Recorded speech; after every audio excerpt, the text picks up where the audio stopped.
오늘 말씀의 제목은 바리새인과 세리의 기도입니다.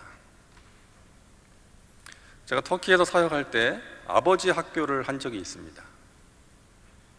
아버지의 역할, 또 남편의 사명, 이런 내용들을 배우고 아주 유익한 시간이었는데, 그 다음 주에 재직회를 하는데 남자 집사님들이 그러는 거예요. 어머니 학교는 안 합니까? 어머니 학교도 했으면 좋겠습니다. 그러는 거예요. 그 말은 제 아내도 그 은혜를 받아야 됩니다. 제 아내도 변화되면 좋겠습니다. 그런 의미였습니다. 많은 부부들이 그래요. 저 사람의 저런 면이 문제라고, 아내나 남편을 향해서 저 사람이 좀 달라져야 된다고 그럴 때가 있는데, 가만히 보면 그렇지 않을 때가 많이 있더라고요. 저 사람이 아니라 자신에게 문제가 있는 경우가 종종 있는 것을 보았습니다. 부모와 자녀 관계도 그렇습니다. 부모는 그래요. 얘가 이렇게 좋은 부모 밑에서, 예전과 비교하면 이렇게 좋은 환경에서 좀 열심히 공부를 하고 좀 바르게 살아야 되는데 왜 그러는지 모르겠다. 근데 자녀의 입장은 또 그렇지가 않은 거예요. 부모 때문에 괴로운 것입니다. 내 마음 몰라주고, 대화가 안 되고, 강압적으로 대하고, 부모의 모습이 본의 안 될 때가 많은 것입니다. 그래서 그런 부모가 이 자녀의 기도 제목이에요. 하나님, 우리 부모님 좀 변화시켜 주세요. 부모님은 하나님, 얘 좀 변화시켜 주세요. 서로가 그렇게 기도를 하는 것입니다. 여러분, 우리에게 기도가 중요한 이유 가운데 한 가지는 우리가 기도할 때 우리 자신의 모습을 보게 된다는 것입니다. 예를 들어서 우리가 아무개의 변화를 위해서 기도를 하는데, 기도를 하다 보면 자신의 모습이 보이는 거예요. 자신의 어떤 완악한 마음, 삐뚤어진 말과 행동, 또 누군가를 사랑하지 못하고 미워했던 것, 이런 것들이 깨달아지면서 하나님 앞에 회개하게 되고 조금씩 달라진 모습으로 변화되어 가는 것입니다. 하나님께서 원하시는 모습으로 변화되어 가는 것입니다. 이것이 우리가 기도를 통해서 경험할 수 있는 여러 가지 은혜 가운데 하나인 것입니다. 자, 그런 면에서 오늘 본문에 나오는 바리새인의 기도는 우리가 아는 것처럼 올바른 기도가 아니었습니다. 오늘 누가복음 18장 11절과 12절을 보시기 바랍니다. 하나님이여, 나는 다른 사람들 곧 토색, 불의, 간음을 하는 자들과 같지 아니하고 이 세리와도 같지 아니함을 감사하나이다. 나는 일에 2번씩 금식하고 또 소득의 11조를 드리나이다 하고. 이 바리새인의 문제는 뭡니까? 첫째로 자신이 의롭다고 생각했다는 것입니다. 9절에 또 자기를 의롭다고 믿고 다른 사람을 멸시하는 자들에게 이 비유로 말씀하시되. 이 바리새인을 가리키는 표현입니다. 자신을 의롭다고 믿고 다른 사람들을 멸시했어요. 그렇게 믿게 된 근거가 무엇인가? 첫째는 도덕적인 행위입니다. 누가복음 18장 11절입니다. 하나님이여, 나는 다른 사람들 곧 토색, 불의, 간음을 하는 자들과 같지 아니하고 이 세리와도 같지 아니함을 감사하나이다. 토색은 빼앗는 거예요. 약탈하는 것. 불의는 부정한 방법으로 이득을 취하는 것이죠. 간음은 우리가 다 아는 내용이고요. 이런 죄를 짓지 않고 있다는 거예요. 어떤 일을 하지 않고 있는 것 때문에 자신을 의롭다고 생각을 한 것입니다. 오늘날도 그런 사람들이 있죠. 나는 법을 어기지 않고 착하게 살고 있어. 나는 다른 사람에게 사기를 치거나 피해를 주지도 않고 술, 담배도 안 하고 바람도 안 피고 그렇기 때문에 나는 괜찮은 사람이야. 나는 의롭게 살고 있어. 이렇게 생각하는 사람들이 있다는 것이죠. 자, 두 번째는 종교적인 행위로 인해서 자신을 의롭다라고 믿었습니다. 12절입니다. 나는 일해에 2번씩 금식하고 또 소득의 11조를 드리나이다 하고, 나는 일주일에 2번씩 금식한다. 이거 참 대단한 일이죠. 그리고 11조를 정확하게 드린다. 그러니까 훌륭한 신앙인이 아닌가. 어떤 종교적인 행위를 하고 있다는 것으로 자신을 의롭다라고 믿었던 것입니다. 자신의 의를 드러내고 있는 거예요. 물론 우리에게 종교적이고 도덕적인 행위가 필요하죠. 도덕적인 삶이 따르지 않으면 세상의 조롱거리가 되지 않습니까? 도덕적인 삶을 살아야 돼요. 금식하고 11조 드리는 이런 행위가 필요합니다.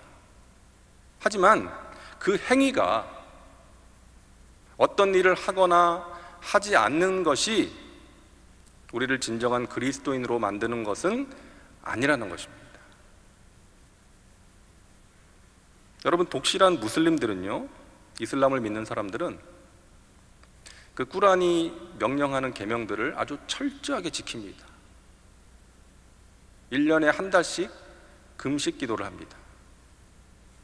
물론 해가 떨어지면 먹으면서 하는 금식이긴 하지만 철저하게 하는 사람들은요, 낮에 물도 안 마십니다.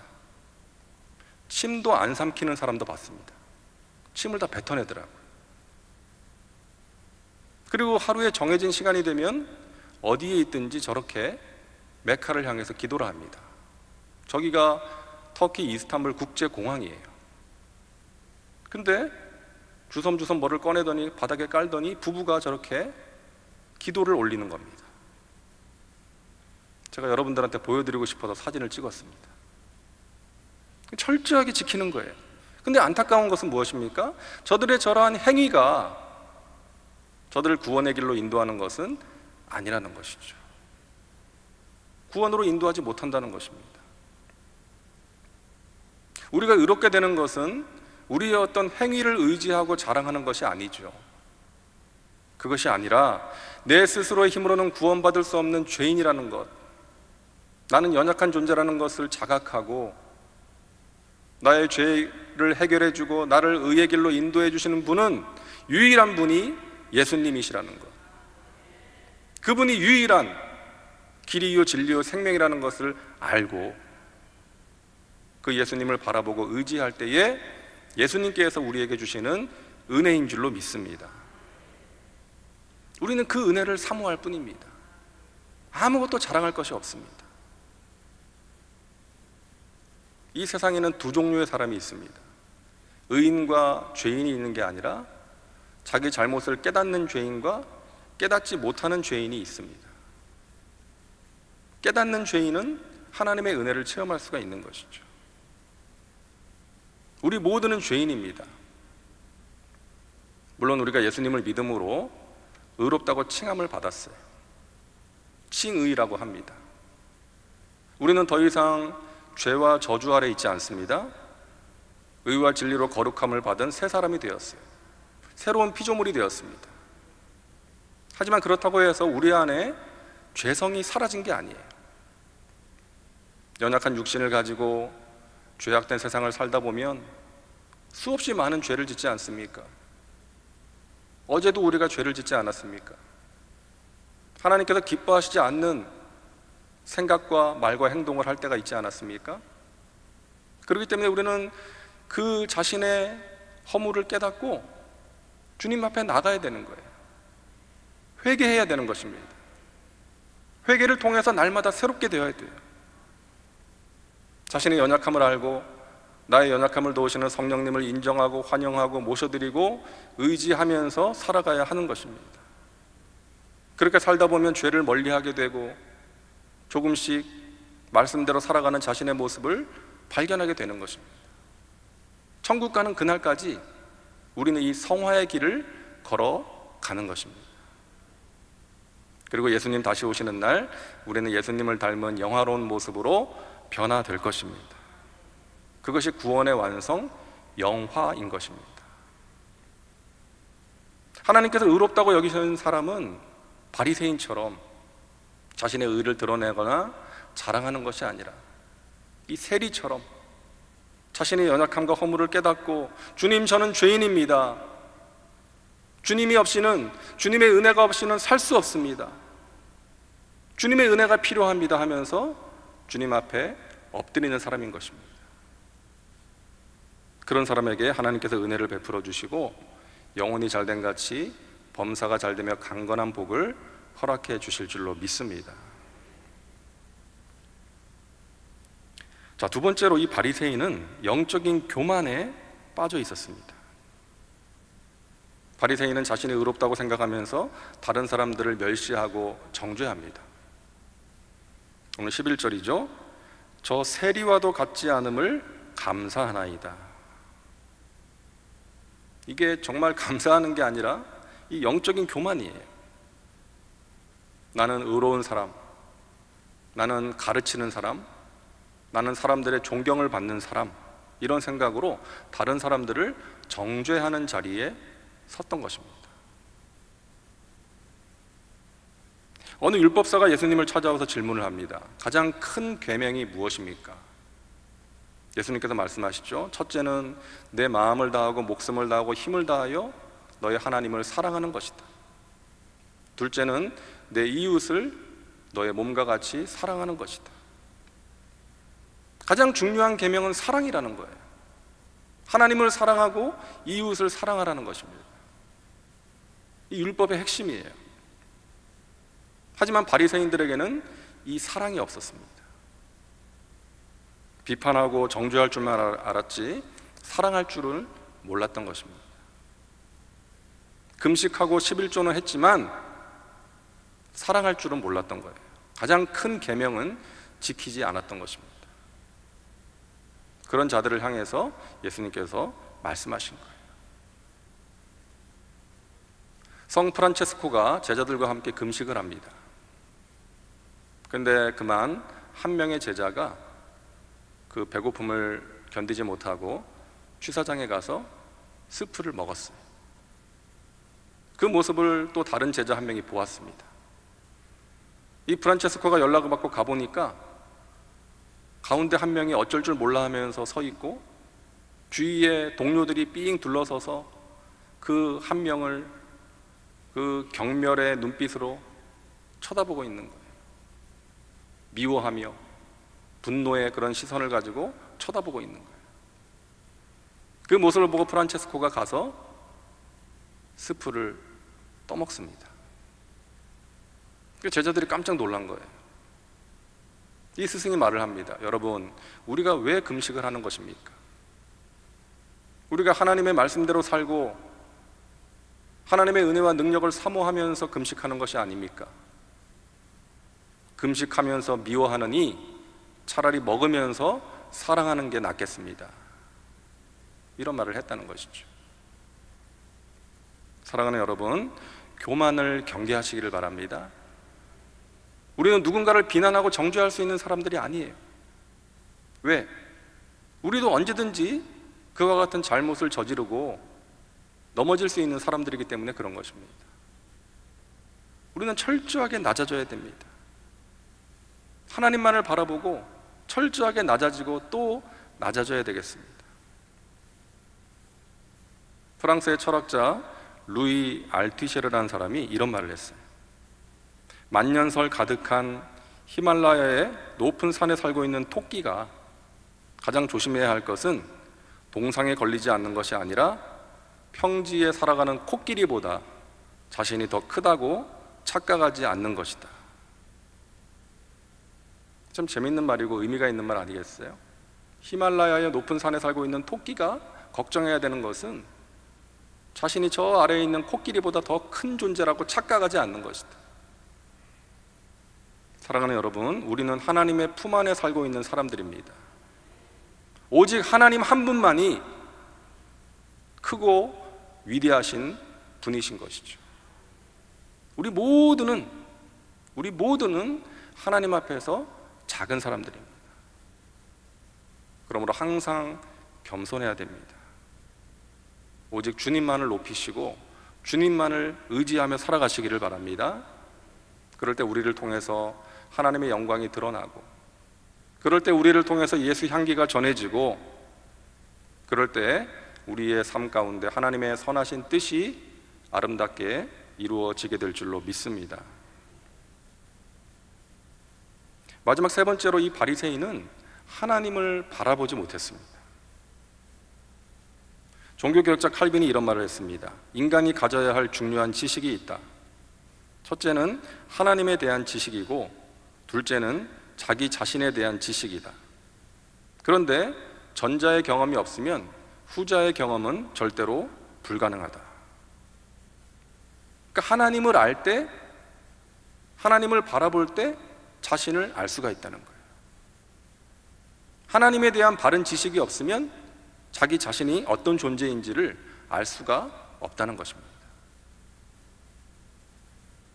이 바리새인의 기도는 회개가 없어요. 자기 자신이 죄인임을 깨닫지 못했기 때문이죠. 계속해서 자기를 드러내고 자기를 자랑합니다.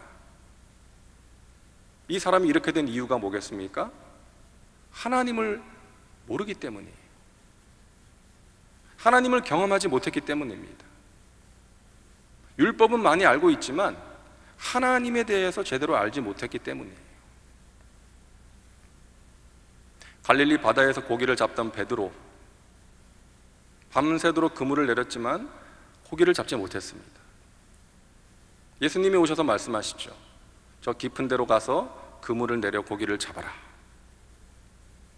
말씀에 순종해서 그물을 내리니까 엄청나게 많은 고기를 잡게 되었습니다. 그때 베드로가 어떻게 합니까? 아니, 어부 출신도 아니고 목수 출신이 어떻게 고기가 있는 곳을 알았어요? 당신 대단하네요. 우리 동업합시다. 이렇게 반응한 것이 아니라, 주여 나를 떠나소서, 나는 죄인으로소이다. 예수님 앞에 무릎을 꿇었던 것입니다. 여러분, 하나님의 임재, 하나님의 능력을 경험하는 사람은 자신의 연약함을 깨닫고 주님 앞에 무릎을 꿇는 것입니다. 우리가 왜 예배를 드리고 왜 기도를 합니까? 하나님을 바라보기 위해서, 하나님을 알기 위해서, 하나님의 임재를 경험하기 위해서 하는 것 아니겠어요? 우리가 하나님을 바라보면 나 자신의 모습을 보게 돼요. 그리고 나 자신의 모습을 보게 되면 나는 하나님의 은혜가 절대적으로 필요한 존재라는 것을 깨닫게 되는 것입니다. 우리 예수님께서 바리새인의 기도가 아니라 이 세리의 기도를 높게 평가하시는 이유가 여기에 있습니다. 세리는 자기가 어떤 존재인지를 알았기 때문이죠. 나는 하나님의 은혜와 긍휼이 필요한 존재입니다. 하나님의 은혜 없이는 살아갈 수 없는 사람입니다. 그래서 하나님 앞에 나아가서 이렇게 기도를 한 것이죠. 13절입니다. 하나님이여 불쌍히 여기소서, 나는 죄인으로소이다. 여러분, 이 기도가 우리에게도 필요한 줄로 믿습니다. 한번 따라 하실까요? 하나님이여, 나는 불쌍한 존재입니다. 나에게 긍휼을 베풀어 주옵소서. 하나님의 은혜가 없이는 살 수가 없습니다. 우리에게 이와 같은 중심과 고백이 필요한 것입니다. 오래전 무디 목사님이 전도 집회를 하는데 어느 한 소녀가 참석을 했습니다. 이 소녀는 구원의 확신이 없었어요. 하나님께서 자신을 사랑한다는 믿음을 갖지 못했습니다. 그 자격이 없다라고 생각했어요. 나는 배운 것도 없고 가진 것도 없고 얼굴이 예쁘지도 못하고 또 그동안 사람들의 무시를 당하면서 살았기 때문에 정직하고 깨끗한 삶을 산 것도 아닌 것 같아서 괴로워하고 있었습니다. 그런데 집회 마지막 날에 이 무디 목사님이 하나님의 사랑과 용서에 대해서 설교를 했어요. 그 말씀을 듣고 나서 이 소녀가 목사님에게 설교가 끝난 후에 외칩니다. 목사님, 나 같은 사람도 하나님께서 용서해 주시나요? 나 같은 사람도 하나님께서 사랑하시나요? 내 이 모습 그대로, 나의 부족한 모습까지도 하나님께서 받아주시나요? 그때 무디 목사님이 강단에서 내려와서 이 소녀를 꼭 끌어안으면서 그랬대요. 하나님께서 탕자를 받아주신 것처럼 하나님께서 자매님을 사랑하시고 받아주십니다. 그러자 이 소녀가 눈물을 터뜨린 거예요. 성령의 감동이 되어서 기쁨으로, 감사함으로 눈물을 흘리면서 기도를 하는데, 그 찬양대석에 앉아있던 에리사 해밀턴이라는 여자가 그 모습을 글로 적었어요. 그리고 평생 무디 목사님과 이제 음악 목사로 동역했던 이 생키라는 분이 거기에 곡을 붙였습니다. 나 주의 도움 받고자 주 예수님께 빕니다. 그 구원 허락하시사 날 받아주소서. 내 모습 이대로 날 받아주소서. 날 위해 돌아가신 주 날 받아주소서.